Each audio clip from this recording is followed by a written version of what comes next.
दिल्ली का विधानसभा चुनाव सर पर है और इस वक्त हमारे साथ हैं भारतीय जनता पार्टी के अध्यक्ष श्री जेपी नड्डा, जिनके सामने एक मुश्किल चुनौती है कि 2.5 दशक का भारतीय जनता पार्टी का दिल्ली में राजनीतिक वनवास खत्म आप कर पाएंगे या नहीं। पिछले 2.5 दशक में जब जब चुनाव हुआ है, दिल्ली बीजेपी हार गई। एक तरीके से आपकी सबसे मजबूत पार्टी की ये सबसे कमजोर कड़ी है। इस बार भी सर ऐसा ही होगा? इस बार दिल्ली की जनता ने मन बना लिया है कि आपदा की पार्टी को सबक सिखाना है और भारतीय जनता पार्टी को, जो प्रधानमंत्री मोदी जी ने सारे देश को आगे बढ़ाया है और उस तरीके से जो बीजेपी के राज्य हैं, जिस तरीके से वो प्रगति कर रहे हैं, उसको देखते हुए और यहाँ पर जिस तरीके से केजरीवाल जी का भ्रष्टाचार, झूठ, नॉन गवर्नेंस, जिसे कहें कि आम आदमी जिससे त्रस्त हुआ है, वो सारी चीज़ें एक तरीके से दिल्ली की जनता को इस तरीके से मन बनाया है कि अब हमको डबल इंजन की सरकार चाहिए।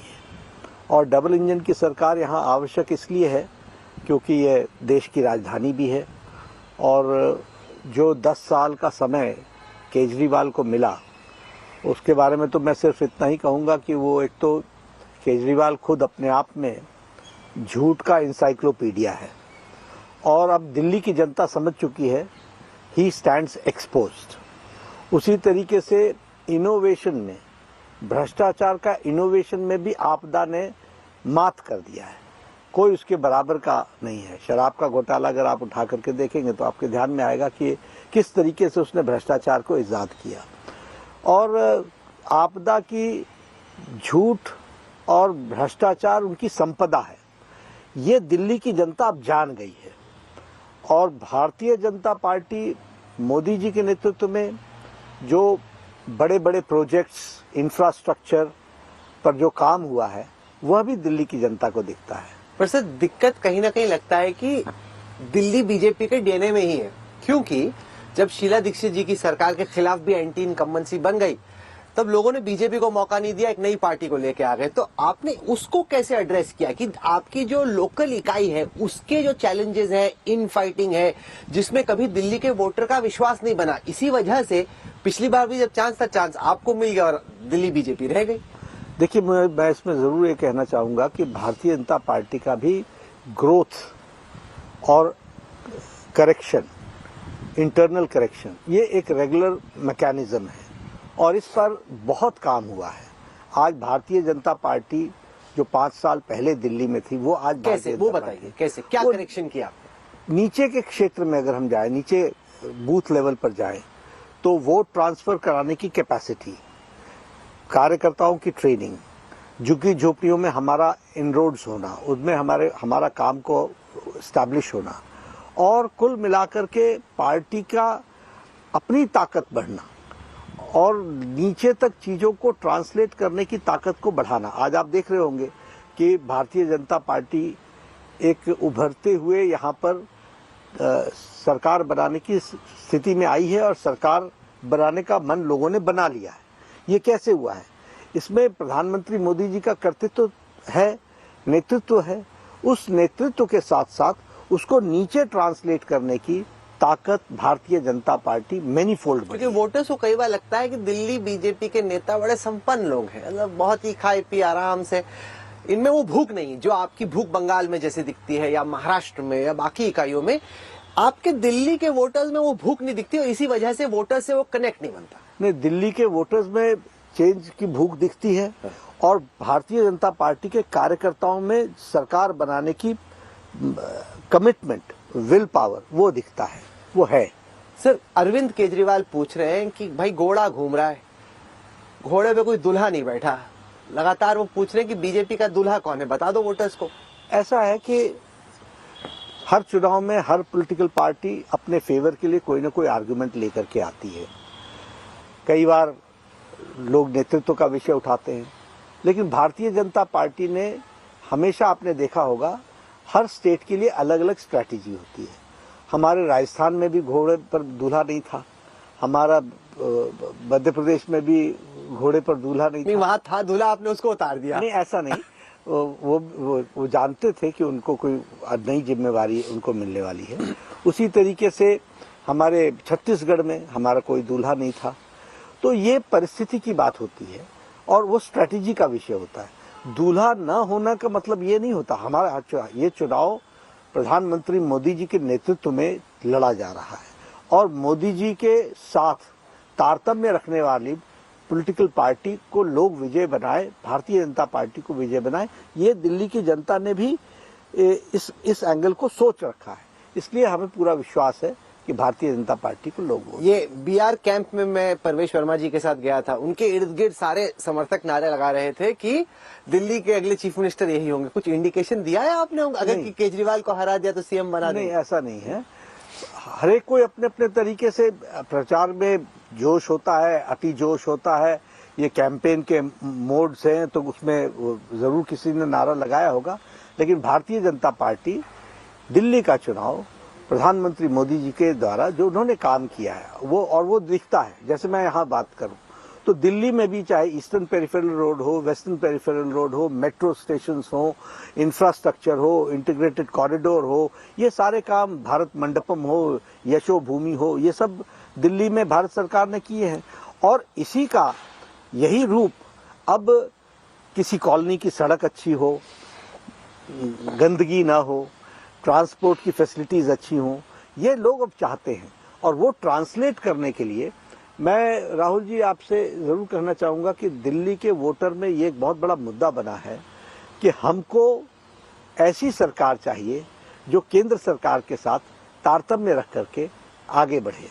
क्योंकि दिल्ली ने 10 साल में केजरीवाल के नेतृत्व में नॉन गवर्नेंस, नॉन परफॉर्मेंस या नॉन गवर्नेंस भी नहीं कहूँगा, नो गवर्नेंस। पर ये भी तो कहा जा सकता कि आपने उनको करने ही नहीं दिया। मतलब आप ऐसे इरिटेट हो गए दिल्ली के वोटर से कि ठीक है तुमने केजरीवाल को मौका दिया, इसको हम काम ही नहीं करने देंगे। कभी ऐसा नहीं किया हमारे। आप बताइए ना, हम कर्नाटक के साथ ऐसा किया हमने, हमारी सरकार वहां नहीं है। हमने केरल के साथ ऐसा किया, हमारी सरकार नहीं है। हमने वेस्ट बंगाल के साथ ऐसा किया, हमारी सरकार वहां नहीं है। तमिलनाडु के साथ ऐसा किया, हमारी सरकार नहीं है। ये हमारा तरीका ही नहीं है। हम तो सबका साथ, सबका विकास, सबका विश्वास, सबका प्रयास, और हम कोऑपरेटिव फेडरलिज्म में विश्वास करते हैं। क्योंकि अरविंद केजरीवाल का जितनी मदद भारतीय जनता पार्टी के नेतृत्व में, मोदी जी के नेतृत्व में जो मदद केजरीवाल को दी जानी चाहिए थी, वो सारी मदद दी गई है। मैं उल्टा मेरा आरोप है कि मोदी जी इतनी एम्बिशियस स्कीम आयुष्मान भारत, जो आज 61 करोड़ लोगों को, 61 crore 45% of the population is being catered, और उनको हम हेल्थ एश्योरेंस दे रहे हैं, इंश्योरेंस नहीं दे रहे हैं, हेल्थ एश्योरेंस दे रहे हैं। उसमें से दिल्ली के 51 लाख लोग वंचित हैं। They are deprived of it. And ये पिछले 2017 से चल रहा है। कहाँ हमने उनको रोकने? केजरीवाल कहते हैं हमारी स्कीम बेहतर है जी, हमने मोहल्ला क्लिनिक बनाए, हम तो मुफ्त में सबका इलाज कर देते। कौन सी मोहल्ला क्लिनिक तो भ्रष्टाचार का अड्डा बन गया। 65,000 फेक टेस्ट कराए गए, 300 करोड़ रुपए का घोटाला कर दिया। मोहल्ला क्लिनिक में मिलता क्या है? और हमने 2000 से ज्यादा सर्जिकल इंटरवेंशंस, कैंसर का इलाज, किडनी का इलाज, बाईपास सर्जरी, ये सारी के सारे लाइफ थ्रेटनिंग डिजीजेस को लड़ने का व्यवस्था। और इसमें भी आप एक बात ध्यान में लेंगे राहुल जी कि दिल्ली का व्यक्ति कैंसर अगर Tata memorial cancer hospital Mumbai में इलाज कराता है तो पेमेंट मुंबई के कैंसर हॉस्पिटल को होती है। ये ट्रांसपोर्टेबल व्यवस्था बनाई है। इसकी व्यवस्था क्या है? इनके हॉस्पिटल्स के हाल देख लो, इनकी स्थिति देख लीजिए। तो हमने कभी भी किसी को के साथ कोई स्टेप बदली ट्रीटमेंट नहीं किया। हमने सबको, प्रधानमंत्री मोदी जी ने सबको विकास के साथ जोड़ा है। और बल्कि प्रधानमंत्री मोदी जी ने तो एस्पिरेशनल डिस्ट्रिक्ट्स के लिए काम करना शुरू किया है। जो पीछे रह गया है, जिस प्रदेश का रह गया है, उसको मेन स्ट्रीमिंग करने का काम किया है। इसलिए ये यही इसलिए मैंने कहा कि झूठ की फैक्ट्री, झूठ का इंसाइक्लोपीडिया और भ्रष्टाचार का इनोवेशन, इसके दाता हैं तो अरविंद केजरीवाल है। सर साधारण इसके क्रिएटर हैं तो अरविंद केजरीवाल। साधारण तौर पे जब कोई चुनाव होता है, Bharatiya Janata party agenda set करती है। आप कुछ प्रेस कॉन्फ्रेंस करके या भाषण करके कोई मुद्दा रखते हैं और बाकी पार्टियां उसके इर्द गिर्द फिर जवाब देती हैं, डिफेंस में आती हैं, कुछ बोलती हैं। इस बार लग रहा है कि केजरीवाल कुछ भी सही गलत कुछ भी मतलब एक एजेंडा सेट करते हैं और बीजेपी फिर रिएक्ट कर रही है उनके इर्द गिर्द। नहीं हमने यमुना में जहर नहीं मिलाया। क्या आप मान रहे हैं कि जहां तक एजेंडा सेटिंग की बात है वो हर कदम आपसे एक कदम आगे चल रहे हैं? देखिए राहुल जी, मैं इसको बहुत अच्छे से समझाना चाहूंगा। हम क्या एजेंडा सेट करते हैं? हम एजेंडा सेट करते हैं कि हम दिल्ली को फ्लाईओवर्स देंगे। हम एजेंडा क्या सेट करते हैं? टॉप क्वालिटी के रोड्स बनाएंगे। हम क्या एजेंडा सेट करते हैं? कि दिल्ली में यमुना के पानी को हम साफ करेंगे। ये हमारे एजेंडा है। केजरीवाल का एजेंडा क्या है? वह नीचे जाने का एजेंडा है। यमुना के पानी में जहर मिला दिया। Can you expect this statement from a chief minister who has been a chief minister for 10 long years? ये एंटी नेशनल नहीं है क्या? ये अर्बन नक्सल का जीता जागता प्रमाण नहीं है क्या? स्टेट को स्टेट से लड़ा रहे हो। ये तो इसकी झूठ बोलने की इस पर्सनैलिटी की क्रेडिबिलिटी नहीं रही है। नहीं तो इस तरीके का स्टेटमेंट देने से दिल्ली में तो कोहराम मच जाता। लेकिन how can I go to that level? We can't go. इसलिए ये जो एजेंडा सेट करेगा वो कोई नहीं सेट कर सकता। हाँ, हाई लेवल के जो जनता की सेवा के लिए एजेंडा सेट करना है वो हम कर सकते हैं। हमने एजेंडा सेट किया 25,000 रुपए हम महिलाओं को देंगे, उनके एम्पावरमेंट की हम बात करेंगे। हमने एजेंडा सेट किया हम आयुष्मान भारत आपको 5 लाख रुपए का हेल्थ कवर देंगे, हम उसमें 5 लाख रुपए दिल्ली सरकार का भी देंगे। ये एजेंडा हम सेट कर सकते हैं। लेकिन गाली गलौज, बेईमानी, झूठ बोलना, भाई को भाई से लड़ाना, स्टेट को स्टेट से लड़ाना, इसका एजेंडा कौन सेट कर सकता है? ये केजरीवाल ही कर सकता है। आपको इरिटेशन होती है कभी कभी कि यार क्या कर रहे हैं? जैसे वो एक नहीं होता कि राजा के इर्द गिर्द जो मक्खी घूमती रहती है, जो इरिटेट करती है कि मतलब दिल्ली में ऐसा कैसे हो सकता है कि आम आदमी पार्टी जीत जाए, कि बीजेपी 15 राज्यों में राज करती है, केंद्र में आपकी सरकार है। इसलिए भी आपको लगता है कि इस बार इनको हराना ज्यादा जरूरी है? नहीं, इनको हराना जरूरी इसलिए है क्योंकि देश के लिए आवश्यक है। देश की राजधानी में ऐसे लोग जो देश के विरोध में षड्यंत्र रचते हों, इनको हराना देश की आवश्यकता है। It is a national requirement. आप बताइए 26 जनवरी की परेड को रोकने का काम 2014 में किसने किया था? किसने ये रचा था? ये इस तरीके की सोच और मानसिकता के लोगों को दिल्ली की जगह पर नेशनल कैपिटल रीजन में ऐसे लोगों को शासन करना, ये दिल्ली के लिए कितना खतरनाक है और कितना तकलीफदायक है। तो इरिटेशन नहीं है, ये तो राष्ट्रीय जिम्मेवारी हमारी जो हम पूरा करेंगे। बीजेपी के अगर संकल्प पत्र को देखते हैं तो ऐसा लगता है कि आपका मैनिफेस्टो आम आदमी पार्टी के प्लेबुक से लिया गया है। शुरू में पीएम बोलते थे कि रेवड़ियां गड़बड़ है। अब लग रहा है कि रेवड़ियों की दुकान तो आपने भी खोल दी। अगर उनकी रेवड़ी 2100 रुपए की है तो आपकी 2500 रुपए की। मतलब जो वो करते हैं आप कहते हैं हम एक कदम आगे जाके सेम रेवड़ी आपको दे देंगे। देखिए फर्क है हमारे यहाँ। जो हम सबसे पहली बात तो कि ये केजरीवाल की देन नहीं है, ये हमारे मातृवंदना योजना, मतारी योजना, ये सब हम लोगों ने छत्तीसगढ़ में दिया, हमने मध्य प्रदेश में दिया, छत्तीसगढ़ में दिया, राजस्थान में दिया। ये कहना कि कॉपी बुक है या उनसे लेने की जरूरत है, हम लोगों ने, इन्होंने हमसे कॉपी किया है। दूसरी बात कि आप कहते हो, जब आप कहते हो तो आप फ्री बीज क्यों होता है? क्योंकि आप बिना पात्र देखे आप चीजों को देते हो। हमारे यहाँ हम लोगों ने जब भी बात की तो हमने एम्पावरमेंट की बात की। जो गरीब महिला है जिसके हाथ में 2500 रुपये आता है, तो वो बच्चों को दूध, उनकी फैसिलिटीज़, उनको अच्छा शिक्षा देने के लिए, स्कूल में अच्छे कपड़े पहन करके भेजने के लिए, इन सब चीज़ों में फैसिलिटी वर्क करती है। इन्होंने हमको कॉपी करने का प्रयास किया है। प्रधानमंत्री मोदी जी ने अगर ऑटो ड्राइवर्स को, ऑटो ई रिक्शा को, अगर टैक्सी ड्राइवर्स को अगर लाइफ इंश्योरेंस के लिए 10 लाख रुपए की बात कही है, 5 लाख रुपए एक्सीडेंट की है, दिस इज एम्पावरमेंट।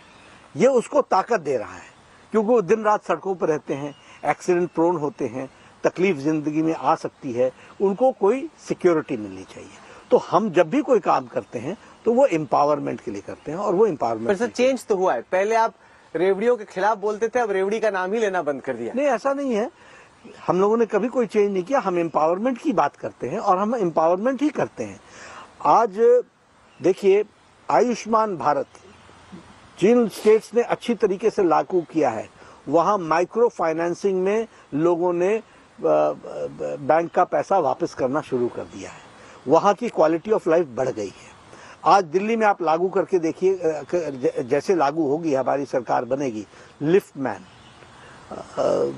रिक्शा वाला, रेडी वाला, फेडी वाला, ठेला वाला, बस का ड्राइवर, बस का क्लीनर, ट्रक का ड्राइवर, स्कूल का बस का ड्राइवर, ये सब लोग इस हेल्थ का, मैंने कहा बार्बर बेचारा जो बाल काटता है, जूते बनाता है, ऐसे गरीब लोगों को जब 5 लाख रुपए और 5 लाख रुपए 10 लाख रुपए का हेल्थ कवर मिलेगा, दिस इज एम्पावरमेंट। ये रेवड़ी बांटना नहीं। सर, आपकी सरकार ने यूनियन बजट में मिडिल क्लास टैक्स पेयर को राहत दी। केजरीवाल बोल रहे हैं तो आपका इम्पैक्ट है कि भाई हम एक मिडिल क्लास मैनिफेस्टो लाए थे, टैक्स रिलीफ मांग रहे थे, हमारे दबाव में आके नड्डा जी ने, निर्मला सीतारमन जी ने, मोदी जी ने भी आपके दबाव में आके ये टैक्स रिबेट दे दी, वरना नहीं होता। इसीलिए तो मैंने कहा कि झूठ का एनसाइक्लोपीडिया है। यही तो, ये इसी तरीके से तो ये झूठ बोलते रहते हैं। इन्होंने, आप बताइए 10 साल में केजरीवाल ने कौन सा काम किया है जो जिससे जनता की भलाई हुई? कौन सा काम किया है? ये झूठ पर ही चल रहे हैं। नॉन गवर्नेंस सरकार रही है। कोई सुबह उठना, एक पीसी करना, केंद्र सरकार को गाली देना, अपने काम से छुट्टी पा जाना। दिल्ली जल बोर्ड का घोटाला, बस की खरीदी में घोटाला, बस की खरीदी से ज्यादा बस की मेंटेनेंस का घोटाला कर दिया है। मुझे ध्यान में नहीं है, लेकिन 1300 करोड़ रुपए का घोटाला हुआ है। शराब का घोटाला, शिक्षा की बात करते थे, शराब का घोटाला कर डाला, 2800 करोड़ रुपए। कह रहे हैं आप एजेंसियों का मिसयूज करते हैं कि एजेंसी आपके कंट्रोल में है, तो आप एजेंसी को बोलते हो जाओ इनको परेशान। तो कोर्ट ने इनको राहत क्यों नहीं दे दी? बेल पे तो आ गए। बेल पे तो आना एक अलग बात है, आरोप से तो बाहर नहीं निकले हैं। और कोर्ट का ने एक तय किया कि इनकी टोटल कितनी इनकी सजा होगी, उसको देखते हुए कि इतनी सजा तो हो चुकी है अंदर, लेकिन ये बरी नहीं हुए। पर क्या आपको लग रहा है कि जो बजट में और कोर्ट ने भी इनको जितनी फटकार लगाई है, गवर्नेंस के इश्यू पर भी फटकार लगाई है, पोल्यूशन के इश्यू पर भी फटकार लगाई है, हर विषय पर इनको फटकार लगाई है। तो ये भ्रष्टाचार पर भी इनको फटकार लगाई है। और इनको ये भी कहा गया है कि आप ये मत समझिए कि आप आरोप से बरी हो गए हैं। तो ये भ्रष्टाचार, और उसमें एजेंसीज का क्या दोष है? एजेंसीज ने फैक्ट्स रखे हैं। हाई कोर्ट ने कि एजेंसी से, और सुप्रीम कोर्ट ने एजेंसी से दस्तावेज मांगा है। दस्तावेज देखने के बाद उन्होंने कहा है कि ठीक है, carry on with your investigation.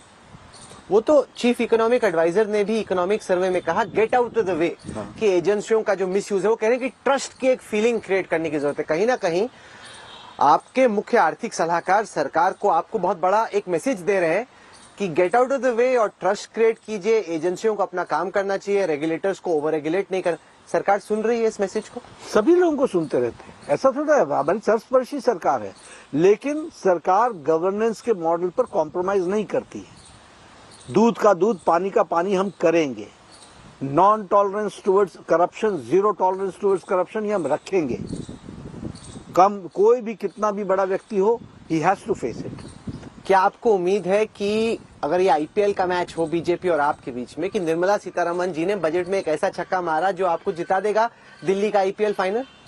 देखिए, इसको आईपीएल के मैच से राहुल जी जोड़ेंगे तो दिक्कत होगी।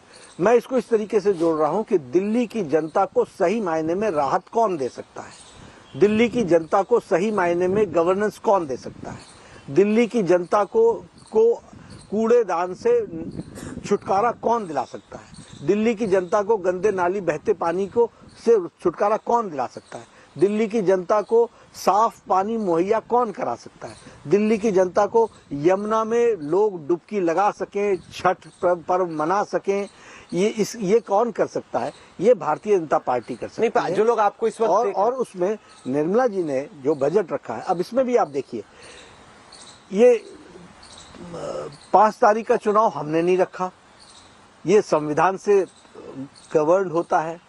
1 तारीख को हमारा बजट आना, ये हमारा तय है। ये शनिवार पड़ जाए, रविवार पड़ जाए, ये 1 तारीख को बजट आता है। अब बजट आता है, वो लोक कल्याणकारी बजट है और लोक कल्याणकारी बजट हमने देना है तो वो हम देंगे। हमने इस इंटेंशन से दिया है। दिल्ली की जनता और देश की जनता सबको उससे राहत मिली है और वो दिल्ली में भी मिलेगी। जो लोग इस वक्त आपको देख रहे हैं उनमें कई वोटर रहे हैं बीजेपी के, वो सोच रहे हैं नड्डा जी, मोदी जी, अमित शाह जी, बीजेपी ना मिडिल क्लास को फॉर ग्रांटेड ले रही थी। हमारा वोट पड़ता था, ये लोग हमें फॉर ग्रांटेड लेने लगे। इतनी सारी इन्होंने स्कीम स्टार्ट कर दी, लाड़की बहन, ये वो सब गरीबों को मिलती, इसमें कोई बुरी बात नहीं है।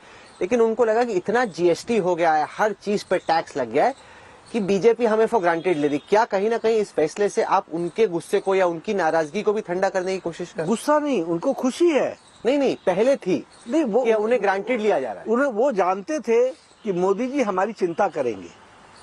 10 साल लगा दिए सर चिंता करते करते। वो उनको मालूम है कि मोदी जी सही समय पर चिंता करेंगे और हमेशा करते हैं, सबकी चिंता करते रहे। आफ्टर ऑल ये जो इंफ्रास्ट्रक्चर खड़ा हुआ, इससे मिडिल क्लास लोगों को फायदा नहीं हुआ है, सबसे ज्यादा मिडिल क्लास लोगों को फायदा हुआ है। टाइम की बचत से लेकर के, आप डीजल और पेट्रोल फूकते रहते थे ट्रैफिक जैम में, उससे आप बच गए। जो आप 4-4, 6-6 घंटे में आप सफर करते थे, आज आप मेरठ 45 मिनट में पहुंच रहे हैं। रैपिड रेल से जाना हो तो रैपिड रेल से जाओ, अगर बाय रोड जाना है तो बाय रोड जाओ। एक में 40 मिनट लगते हैं, एक में 45 मिनट लगते हैं। क्या मिडिल क्लास इसमें ट्रैवल नहीं करता है? मिडिल क्लास ही ट्रैवल करता है। और उसी तरीके से मेट्रो का फायदा कौन उठाता है? मिडिल क्लास ही फायदा उठाता है। तो मिडिल क्लास की चिंता कहाँ नहीं की गई। सर्विस क्लास है, उसके टैक्स की बात थी, वो टैक्स दिए, उसमें रिबेट दी गई। सर आम आदमी पार्टी कहती है कि ये चुनाव उसी तरीके से हॉस्पिटल्स, बेटर फैसिलिटीज, इंफ्रास्ट्रक्चर, उसका मिडिल क्लास को फायदा नहीं मिला क्या? तो इसलिए इंफ्रास्ट्रक्चर का फायदा मिडिल क्लास को मिला है और हेल्थ फैसिलिटीज, एजुकेशन के इंस्टीट्यूशंस, इनके बनने का भी मिडिल क्लास को फायदा मिला है। सर अरविंद केजरीवाल कहते हैं ये चुनाव 2 मॉडल्स की लड़ाई है, BJP model of governance versus आप मॉडल ऑफ गवर्नेंस। आपका मॉडल है मेक इन इंडिया, मैं वो जैस्मीन शाह की किताब पढ़ रहा था, उनका मॉडल है मेक इंडिया फर्स्ट, यानी कि हेल्थ केयर पे, एजुकेशन पे, सरकारी स्कूलों को बेहतर। वो कहते हैं कि हम सोशल इंफ्रास्ट्रक्चर पे काम करें। बीजेपी का ध्यान, क्योंकि बड़े बड़े आपके औद्योगिक दोस्त हैं, तो आपका ध्यान फिजिकल इंफ्रास्ट्रक्चर पे, क्योंकि इनसे उन कंपनियों को फायदा होता है। हम गरीबों को अच्छा स्कूल मिले, अच्छी शिक्षा मिले, अच्छा हेल्थ केयर मिले। हम make India first versus make in India, आप वर्सेस बीजेपी गवर्नेंस मॉडल। 2 किस्म के मॉडल हैं, एक मॉडल है गवर्नेंस और दूसरा है आपदा का नॉन गवर्नेंस। इनके हेल्थ इंफ्रास्ट्रक्चर शर्म आएगी। इनके मेडिकल कॉलेजेस आप देख लीजिए, इनके हॉस्पिटल्स आप देख लीजिए। आज all India institute of medical sciences पर प्रेशर क्यों है? आज कैंसर झज्जर पर प्रेशर क्यों है? आफ्टर ऑल इतने हॉस्पिटल्स यहाँ पर बने हुए हैं, क्या दे रहे हैं वो? Non governance. साधारण इमरजेंसी में पट्टी करने के लिए भी बैंडेज बाहर की दुकानों से खरीदना पड़ता है। नहीं, इसे मोहल्ला क्लिनिक में मिल जाता है। कहाँ मिलता है? मोहल्ला क्लिनिक की हालत क्या है? भ्रष्टाचार का अड्डा है। मैंने बताया ना कि 65,000 फेक टेस्ट हुए हैं, 300 करोड़ रुपए का घोटाला हुआ है, वो तो आई वॉश है। आयुष्मान आरोग्य मंदिर में हमारे यहाँ 5 तरीके के टेस्ट कंपल्सरी हैं। सर्विक cancer, breast cancer, oral cancer, mental health care, hypertension, ये हमारे यहाँ मैंडेटरी हैं। इसके साथ साथ दवाइयाँ फ्री हैं और डायग्नोस्टिक्स की फैसिलिटी है, प्रोमोटिव और हेल्थ केयर है। इनका मॉडल, आप मोहल्ला क्लिनिक का मुझे आप मॉडल बता दीजिए कि उस मॉडल में मिलता क्या है? इन्होंने कौन सा उसका प्रोटोकॉल बनाया है? There is no protocol, there is no protocol. ऐसा नहीं है साहब, जाओ दवाई मिल जाती है, कोई छोटी मोटी बीमारी हो उसका इलाज ऐसा है, गरीब आदमी को धोखे में डालने का रास्ता है वो गरीब आदमी को धोखे में डालने का रास्ता है। आपके यहाँ स्क्रीनिंग होती है क्या? मेरे को खांसी हुई, आपने दवाई दे दी, आप छुट्टी पा गए। He may be a patient of tuberculosis, I am talking as a health minister. लेकिन हमारे यहाँ आयुष्मान आरोग्य मंदिर में क्या होता है? हैंड होल्डिंग एक्सरे होता है विथ AI। हम तुरंत पता लगा लेते हैं कि इसके लंग्स में it is not to be treated here, he has to be sent to PHC for a sputum check. और वहां पर सीबी नैट मशीन है, ट्रू नैट मशीन है, वो कंफर्म करती है कि इसको ट्यूबरक्लोसिस है कि नहीं है, उसको हम उस तरीके से चेक करते हैं। हम जब ओरल कैंसर की बात करते हैं, स्क्रीनिंग करते हैं, तो हम उसको बता देते हैं कि भैया ये जख्म साधारण जख्म नहीं है, ये कैंसर की तरफ जाएगा, तुमको इसके लिए इस CHC में जाना पड़ेगा। इनके यहाँ क्या है, ऐसा कोई प्रोटोकॉल है क्या? ये गरीब, और इसमें होता क्या है, आप ट्यूबरक्लोसिस में आप उनको रेजिस्टेंट ट्यूबरक्लोसिस पेशेंट बना रहे हो आप, क्योंकि वो दवाई 4 दिन खाता है, फिर बेचारा गरीब काम में चला जाता है, आप उसको नोटिफाई नहीं करते हो, क्योंकि आपके पास वो फैसिलिटी नहीं है कि आप नोटिफाई करें कि उसको ट्यूबरक्लोसिस है। वो नोटिफाइड होता नहीं है, वो 6 महीने दवा खाता नहीं है, वो रेजिस्टेंट ट्यूबरक्लोसिस पेशेंट के रूप में घूमता रहता है। तो यह तो गरीब आदमियों के साथ स्वास्थ्य में अन्याय है। सर, दिल्ली का चुनाव आपके प्रेसिडेंट टर्म का शायद आखिरी चुनाव है, कहीं ना कहीं मन में थोड़ा बुरा लग रहा है कि प्रेसिडेंसी आपकी खत्म हो रही है? Not at all. मैं आपको से राहुल जी, मैंने पहले भी कहा था कि मैं कभी भी किसी पद को अपने साथ नहीं जोड़ता हूं, और मैं इतना भी जरूर मैं कह सकता हूं राहुल जी कि मैंने अध्यक्षता मेरी जिम्मेवारी रही है, लेकिन मैं कार्यकर्ता के रूप में ही काम करता रहा हूं, इसलिए मुझे इस तरीके का, और जो भी नए अध्यक्ष आएंगे उनके साथ मिलकर के मैं काम करूंगा। दूसरी तरह से लेकिन मैं जो भी आएंगे मैं उसी में हूं ना, मुझे अपना पार्टिसिपेशन करने से कौन रोकता? मैं दूसरी तरह से पूछता हूँ, क्या राहत होगी आपको कि सुबह से लेकर रात तक इतने फोन आते हैं, थोड़ी राहत मिलेगी, थोड़ा आराम से सो सकते हैं, अध्यक्षता खत्म हुई? नहीं, राहत नहीं मिलने वाली है, क्योंकि हम उसी तरीके से काम करने वाले हैं। बल्कि मुझे और क्योंकि इसमें प्रोटोकॉल्स बहुत होते हैं और आपका टाइम प्रोटोकॉल्स में बहुत जाता है। किसी अधिवेशन का उद्घाटन करना है, किसी अधिवेशन में आपको समापन करना है, किसी वर्कशॉप को आपको देखना है, बहुत से काम से आप जो ऑर्नामेंटल काम होते हैं, जो बतौर अध्यक्ष आपको अध्यक्षता के कारण करना पड़ता है, उससे आप बच जाएंगे। आपको बहुत टाइम मिलेगा दूसरी तरीके से सोचने का, स्टेट्स को घूमने का, उसको अंडरस्टैंड करने का, फीडबैक देने का। बहुत सी फीडबैक हमको एज अध्यक्ष फर्स्ट हैंड हमको नहीं मिल पाती है। वो एक होता है प्रोटोकॉल का, दूसरा होता है डिसिप्लिन का, प्रिंसिपल भी है एक तरीके से। मैंने सुना वो जो दक्षिण दिल्ली के पूर्व सांसद है रमेश बिधूरी, बड़ी डांट लगाई आपने जब उन्होंने वो बयान दे दिया। मैं डांटता नहीं हूँ, मैं उनको प्रेरित करता हूँ कि जरा आप सोचो कि ये आपसे एक्सपेक्टेड है क्या, इस तरीके की बात करना। तो और ये मेरा काम है, और ये अध्यक्ष नहीं रहूंगा तब भी करूंगा, क्योंकि पार्टी मेरी है। और हमारे यहाँ कोई भी व्यक्ति लाइन से बाहर जाता है, उसको संभाल करके वापस लाना ये मेरी जिम्मेवारी है। और हर एक के लिए अलग अलग तरीके होते हैं, क्योंकि सामने वाला जानबूझ के कर रहा है या गलती से हो गया। इन सब तो ये जानबूझ के हुआ कि गलती से हो गया? ये भाषण देने की उसमें क्या जिसको कहते हैं, जोश में नहीं, क्योंकि आप बोलेगी कि देखो इनको दिल्ली का डीएनए ही समझ नहीं आता, देखो इनके नेता कैसे हैं, किस तरह के बयान देते हैं, किस तरह की सोच है। वो चीफ मिनिस्टर को बोलते कि इन्होंने अपना बाप बदल दिया। ये क्या भाषा है बीजेपी के नेता? निश्चित रूप से हमने उसको कंडेम किया, और निश्चित रूप से उनको भी हमने कहा कि इस तरीके के कोई बयान नहीं आने चाहिए। ये हमने किया है। सर, इस साल 2 ही चुनाव है, दिल्ली का है अब, और उसके बाद है बिहार का। बिहार में एंटी इनकम्बेंसी अब बहुत बन गई। जैसे 10 साल में आपके खिलाफ यहाँ एंटी इनकम्बेंसी बन गई, वहां पे आपके खिलाफ है। आपको लगता है नीतीश कुमार आप बीजेपी के लिए थोड़ा बोझ बन गए? नहीं राहुल जी, एंटी इनकम्बेंसी वहां नहीं है। लोगों को वहां बहुत स्पष्ट है, गवर्नेंस और गुंडाराज, जंगल राज, इसका इन लोगों को पूरी तरीके से बिहार की जनता इससे वाकिफ है राहुल जी। और उनको अच्छी तरीके से याद है, जब जहां आरजेडी को, राष्ट्रीय जनता दल को जब थोड़ा सा भी मौका मिला है, वहां अराजकता फैली है। और इसलिए बिहार की जनता गवर्नेंस मॉडल पर काम कर रही है, और इंफ्रास्ट्रक्चर पर बहुत अच्छा काम हुआ है, हेल्थ इंफ्रास्ट्रक्चर पर भी बहुत अच्छा काम हुआ है, इंडिकेटर्स बहुत इंप्रूव हुए हैं, और गवर्नेंस में एनडीए की गवर्नमेंट वहां बहुत अच्छा। सर, महाराष्ट्र में चुनाव लड़ा महायुति ने, एकनाथ शिंदे जी चीफ मिनिस्टर थे, उसके बाद आपने देवेंद्र फडणवीस को बना दिया, क्योंकि बीजेपी बड़ी पार्टी थी, स्ट्राइक रेट भी अच्छा था। तब से बिहार, आप तो बिहार में पढ़े हैं, आपको सब वहां का पॉलिटिक्स आपको अच्छे से आती है, वहां पे खूब ये चर्चा चल रही है कि भाई बिहार में भी ऐसी होगा। नीतीश जी की एक तो एज हो गई है, हेल्थ की भी दिक्कत है, पार्टी आपकी ज्यादा बड़ी है, उनकी छोटी, और बीजेपी के कार्यकर्ताओं को तमाम लगता है कि यार एक बार तो बीजेपी का सीएम बनना चाहिए। नहीं, ठीक है, लेकिन नीतीश जी की शख्सियत और नीतीश जी का नेतृत्व एनडीए कबूल करते हुए उनके नेतृत्व में ही बिहार में चुनाव, अगला सीएम भी वही होंगे बिहार में चुनाव में हम उनके नेतृत्व में। वो तो आपने शिंदे जी के बारे में भी कहा था। नहीं, सीएम कौन बनेगा नेक्स्ट? ये उनके नेतृत्व में ही जाएंगे, और चुनाव तो उस समय होता है, लेकिन उनके नेतृत्व में जाएंगे तो निश्चित रूप से वही रहेंगे। अच्छा सर, खत्म करने से पहले ये बना दीजिए कि अगला बीजेपी प्रेसिडेंट किसको बना रहे हैं? ये हमारे सब लोग मिलकर के तय करेंगे। अभी हमारे यहाँ मंडल के चुनाव हो गए हैं, जिला का चुनाव हो गया है, अब जिले के चुनाव के बाद स्टेट्स के चुनाव होंगे।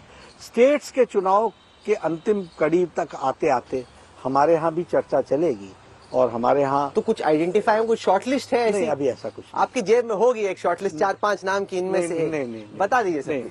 नहीं राहुल जी, मेरे जेब में नहीं है, हम लोग कलेक्टिवली ही मिलकर के सब लोग तय करते हैं। उसमें प्रधानमंत्री मोदी जी, उनके नेतृत्व में ही पार्टी आगे बढ़ रही है, इसलिए सभी लोगों को उनका विचार, बाकी सबका विचार, सारे विचारों को इकट्ठा करके फिर तय करेंगे। लेकिन the process has not yet started. नहीं हुआ अभी, कब तक बनेगा नया? आपने तो कई बार मैं सभी आप लोगों से इनफॉर्मली बोलता हूँ कि हमारे यहाँ फैसला तो 15 मिनट में हो जाता है, तो जब होना होगा तो 15 मिनट में हो जाएगा। अच्छा सर, क्योंकि चर्चा हमने की कि आपने क्या नहीं किया, तो खत्म करने से पहले मैं चर्चा करना चाहता हूँ कि आप क्या करेंगे। कि दिल्ली है, गंदी है, प्रदूषित है, अमोनिया है, बहुत पोल्यूशन है, आपका मैसेज क्या है दिल्ली के वोटर्स को कि दिल्ली के बीजेपी को मौका मिला तो आप क्या करेंगे? दिल्ली के वोटर्स को मेरा स्पष्ट मैसेज है कि दिल्ली में भारतीय जनता पार्टी की सरकार आएगी। आपके आशीर्वाद से, दिल्ली की जनता के आशीर्वाद से हम यहाँ पर इंफ्रास्ट्रक्चर को मजबूत बनाएंगे, सफाई लाएंगे, पानी की व्यवस्था को सुदृढ़ करेंगे, साथ ही साथ हमारे सड़कों का चौड़ाकरण करेंगे, साधारण आदमी को रिलीफ मिल सके इस तरीके की हम व्यवस्था करेंगे। गवर्नेंस साफ दिखेगी और लोगों को लगेगा कि मोदी जी के नेतृत्व में अब दिल्ली, जैसा देश आगे बढ़ रहा है वैसा दिल्ली 3 साल में कर देंगे यमुना जी को साफ? आप 5 साल में तो करना ही है, लेकिन इट इज ए प्रोसेस। पर ये आपको जमुना बदली हुई दिखेगी, आप दिल्ली के लोगों का आशीर्वाद हमको मिलेगा। आप अगले छठ में अच्छी तरीके से डुबकी लगा करके सूर्य को अर्घ देंगे, इतना जरूर होने। चलिए, आप और हम फिर चलेंगे। जैसे साबरमती का एक रिवर फ्रंट बना, आप कह रहे हैं कि वैसे जमुना जी का रिवर फ्रंट बनाएंगे अगर मौका मिला, और अगर ऐसा हुआ? अगर नहीं, दिल्ली की जनता ने बना लिया राहुल जी मन, हम लोगों को 3 दिन और अच्छी तरीके से मेहनत करनी है, जनता को वोट के लिए निवेदन करना है, वो वोट डालने आए। हम नड्डा जी, आपने कमल के निशान को, मोदी जी के नेतृत्व को आशीर्वाद मिलेगा। आपने वक्त निकाला, तमाम सवालों के आपने जवाब दिए, बहुत बहुत शुक्रिया आपका। धन्यवाद।